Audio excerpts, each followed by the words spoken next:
Αγαπημένες μου φίλες και φίλοι, σας χαιρετώ και σας καλωσορίζω στο κανάλι μας. Σήμερα θα κάνουμε κολοκυθόπιτα. Είναι φανταστική, καλοκαιρινή. Επ' ευκαιρίας που μου έχει φέρει ο Μιχάλης αυτόν το ωραίο το γλυκοκόλοκο, σκέφτηκα να την φτιάξω και να σας τη δείξω για εσάς. Έχει και χαλούμι, έχει και μαύρες ελιές, οπότε είναι σούπερ κολοκυθόπιτα. Της υγείας σας. Την υγεία σου. Τούτον το κολοκύθι, Μιχάλη, εκείνο που γίνεται μετά κόκκινο και φτιάχνουμε τις κολοκοτές και την κολοκυθόσουπα. Και την κολοκυθόσουπα που είναι φανταστική. Πρέπει, φίλες μου, να διαλέξετε έναν κολοκύθι που να μην έχει μεγάλο κεφάλι. Να είναι ο λαιμός. Να έχει μακρύ λαιμό και μικρό κεφάλι. Μπράβο, αυτό. Διότι το κεφάλι είναι γεμάτο σπόρια και δεν το χρησιμοποιούμε. Εμείς το χρησιμοποιούμε κάπου αλλού. Τα υλικά μας. Τα υλικά μας. Έχω περίπου εδώ, είναι 1100 γραμμάρια το κολοκύθι μου το πράσινο. Θα δώσω χρώματα στην κολοκυθόπιτα μου. Έτσι θα βάλουμε και λίγες κομμένες φετούλες πιπεριά κόκκινη. Μπορεί να βάλετε και κίτρινη, περιορέξεως. Είναι περίπου 30 γραμμάρια. Ένα μέτριο γκρεμμύδι 120 γραμμάρια ψιλοκομμένο. Λίγες ελιές, είναι 3 κουταλιές 60 γραμμάρια. 30 γραμμάρια μαϊτανό ψιλοκομμένο, 3 κουταλιές. Μπορεί άλλοι να βάλουν μαϊτανό, να βάλουν και δυόσμο, φρέσκο. Μπορεί να βάλουν και ρίγανη. Ό,τι αρέσει στον καθένα θα χρησιμοποιήσει. Αλλά τα βασικά που χρησιμοποιώ εγώ στην δική μου τη συνταγή είναι τούτα. Επίσης, για να γίνει και λίγο πικάντικη, εγώ χρησιμοποιώ και μια κουταλιά μουστάρδα. 8 γραμμάρια. Έχω 4 αυγουλάκια από τις κοτούλες μου, με 3 ολόκληρα. Επίσης, μισό χαλούμι, θα χρησιμοποιήσω χαλούμι, είναι 100 γραμμάρια, μπορούμε να χρησιμοποιήσουμε και φέτα ή άλλο τυρί που μας αρέσει. Τριμμένο. Ορίστε. Τριμμένο χαλούμι. Τριμμένο χαλούμι, το έχω τρίψει στο χοντρό το τρίφτη, εδώ, όπως θα τρίψω και την κολοκύθα μου. Θέλω γαλατάκι φρέσκο, είναι 125 ml, μισό φλιτζάνι. Ελαιόλαδο, είναι 1/4 του φλιτζανιού 60 ml. Επίσης θα χρησιμοποιήσω 4 κουταλιές αλεύρι ζαχαροπλαστικής που έχει baking powder μέσα. 4 κουταλιές είναι περίπου 100 γραμμάρια. Αλλά έχω προσθέσει σε τούτο το αλεύρι και 2 γεμάτα κουταλάκια baking powder, άλλα 22 γραμμάρια. Παρόλο που περιέχει διογκωτικό του αλεύρι ζαχαροπλαστικής. Ναι, επειδή θέλουμε να φουσκώσει, να ανοίξει, έχει πολλά υγρά, έτσι θέλουμε το baking powder να το βοηθήσει. Το πιπεράκι μας, το αλατάκι μας και καμιά κουταλιά ελαιόλαδο που θα βάλουμε μέσα στο πυρέξ μας ή στο σκεύος μας που θα ρίξουμε μέσα την κολοκυθόσουπα. Την κολοκυθόπιτα. Μου έρχεται στο γλώσσα η κολοκυθόσουπα, έχει καιρό να την κάνουμε, βέβαια είναι καλοκαίρι τώρα, αλλά πράγματι είναι φανταστική, ο Μιχάλης τη λατρεύει. Ναι. Ωραία, τι θα κάνουμε πρώτα? Θα χρησιμοποιήσω 3 φλιτζάνια στραγγισμένο κολοκύθι. Το κάθε φλιτζάνι μου είναι 180 γραμμάρια, επομένως θέλω, Μιχάλη, 540 γραμμάρια κολοκύθα. Τριμμένη κολοκύθα. Τριμμένη, στραγγισμένη. Οπότε τώρα θα τρίψεις το κολοκύθι. Ναι, θα το τρίψω. Στο χέρι, στον τρίφτη. Ναι, στον τρίφτη. Φίλες μου, θα αρχίσω από το λαιμό. Δεν τρέχει το νερό, Μιχάλη, από μέσα. Είναι φρεσκοποτισμένα. Αφού το 90% είναι νερό. Νερό κολόκο. Αν έχει κάτι που δεν θέλουμε πάνω, το αφαιρούμε. Τούτον είναι το κάπως δύσκολο. Μετά είναι πανεύκολη. Να βγάλει πολύ νερό. Θα το στραγγίξουμε.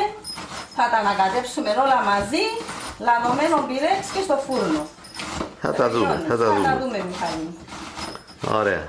Να σε αφήσω να το τρίψεις και να επανέλθω. Ναι. Ωραία. Φίλες μου, πιστεύω ότι έχω τριμμένο 3 φλιτζάνια κολοκύθα πράσινη. Εν τω μεταξύ, για να μας φύγει το για να αποβάλει νερό, θα του βάλουμε και καμιά κουταλιά αλάτι. Να το αφήσω να στραγγίξει. Θέλω το να στραγγίξει καλά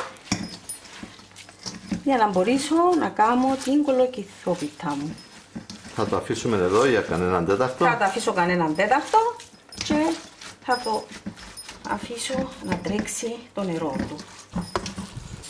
Ωραία. Θα το αγγίσουμε και το χρησιμοποιήσουμε. Πιέζεις ακόμα? Πιέζω. Νερό κόλοκο. Ώσπου το πιέζεις να βγάλει. Και θα το ζαλίσαμε, το ζουμί, Μιχάλη μου, μπορούμε να το χρησιμοποιήσουμε για σούπες. Αντί να προσθέσουμε σκέτο νερό, μπορεί να το βάλουμε τούτο. Ή για ένα πιλάφι. Είναι ευκολία με τούτη. Ναι, που κάνεις το πουρέ. Και ήβρα την πολλά ευκολία για την κολοκυθό σούπα μου. Κολοκυθόπιτα. Παραλία, ο τίτλος θα είναι κολοκυθό σούπα τελικά. Πέφε κολοκυθό σούπα. Δεν ξέρω να μου πάθα σήμερα. Όσο με πέσει καλά. Θέλεις 3 φλινζάνια καλά γεμάτα? Καλά γεμάτα. Α, έτσι πιεσμένα? Ναι, καλά γεμάτα. Α, πιεσμένα. Ναι. Βλέπω στο φκάλι. Ας που το πιέζεις είναι να βγάλει. Το βάλεις στο πιεστήριο είναι να βγάλει ακόμα. Πόσο νερό είναι το κολοκύθι? Έτσι είναι τα κολοκύθια. Τι κάνεις τώρα, Λίζα, ξανασφίγγεις το? Ναι. Μπάλα. Ναι. Η φασαρία του εν τούτη. Να αποβάλεις όσο περισσότερο νερό γίνεται. Ωραία. Νομίζω είμαστε εντάξει. Μια χαρά. Άτε, κάνει. Αν δεν της αρέσει της κολοκυθό σούπας το στύψιμο που της έκαναμε, θα μας κάνει παράπονο. Της κολοκυθόπιτας είπαμε. Της κολοκυθόπιτας. Ας μας κάνει παράπονο. Και τώρα συνεχίζουμε. Μιχάλη μου να πάσει τα αυγά. 4 τα βουλάκια, ρίχνω τα μέσα. Φεύγουν που δάμε. Θα μπουν τα πιπεράκια μου, το κρεμμυδάκι μου, να πιέσω ένα κουτάλι μου. Πάει. Τώρα είναι εύκολη δουλειά. Πάει και τούτο. Θα μπει το χαλουμάκι. Μπορώ να βάλετε και φέτα όπως έχω πει. Την μουστάρδα μου. Να είναι και λίγο πικάντικο. Το λαδάκι μου. Ελαιόλαδο. Ελαιόλαδο. Να μην ξεχνιόμαστε. Στα φαγητά πάντα ελαιόλαδο Μιχάλη μου το βάλω εγώ. Και το γαλατάκι. Μάλιστα, γάλα φρέσκο. Γάλα φρέσκο. Αγελάδας. Αγελάδας είναι το κόκκινο του. Το πλήρες. Το πλήρες. Πιπεράκι. Κατά προτίμηση, όσο θέλει ο καθένας. Ναι, όσο θέλει. Τώρα βάλεις άλλα αρωματικά, εγώ να βάλω το πιπέρι. Αλλά επειδή έβαλα και τις ελιές, εντάξει, αλατίσαμε και την κολοκύθα, αλλά έφυγε και αρκετό Ναι. με το σφίξιμο, με το φράγγιμο. Με τα υγρά της έφυγε και αλάτι. Ναι. Θα την ανακατέψω. Με χρώματα κόκκι. Θα ανακατέψουμε τις μπάρες με τα άλλα υλικά. Και το αλεύρι. Και το αλεύρι. Τώρα θα ανακατέψω τούτα. Το αλεύρι είναι εκείνο που θα μας το κάνει να τραβήσει τα υγρά. Να το δέσει. Να το δέσει, μπράβο. Αυτό είναι. Όπως είπα ο Μιχάλης να το δέσει. Μες στο αλεύρι μας τούτο της ζαχαροπλαστικής έχω βάλει Και 2 κουταλάκια baking powder. γεμάτα. Διογκωτικό. Διογκωτικό. Πόσο αλεύρι ήταν? Ήταν 4 κουταλιές. 100 γραμμάρια. 100 γραμμάρια. 4 κουταλιές έτσι γεμάτες. Θα ανακατευθούν καλά όλα τα υλικά. Εγκαλεί και σύσταση του μήματος. Όπως το βλέπεις. Όπως τη βλέπω, ναι. Άντε Μιχάλη μου. Αλήφι στο πυρέξ διαστάσεων 32 επί 21 εκατοστά. Πάει λοιπόν στο πυρέξ σου. Πρέπει να αλλάξουμε το φούρνο, αλλά ο Μιχάλης... Επειδή κάνει λίγο θόρυβο ο φούρνος μας. Σε τι θερμοκρασία θα το ψήσεις? 180. Θα αρχίσουμε με τους 180. 180 στον αέρα. Ναι, εξαρτάται και από το φούρνο που κάθε ενός έχω πει, το προηγουμένο. Και μετά χαμηλώνεις το. Ναι, άμα το δούμε και κοκκινήσει, είναι καλύτερο να το χαμηλώσουμε. Στον αέρα, στους 180. Έλα Λίζα, έσβησε η λάμπα. Ο φούρνος έχει προθερμαθεί. Στους 180. Στον αέρα. Άτσι. Ώρα καλή ώρα χρυσή, να τη φουρνίσουμε. Την κολοκύθα μας. Στη μέση του φούρνου. Στη μέση, στον αέρα. Και θα την παρακολουθούμε.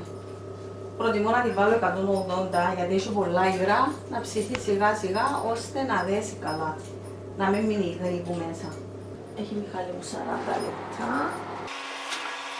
Έτοιμη η κολοκυθόπιτα μας.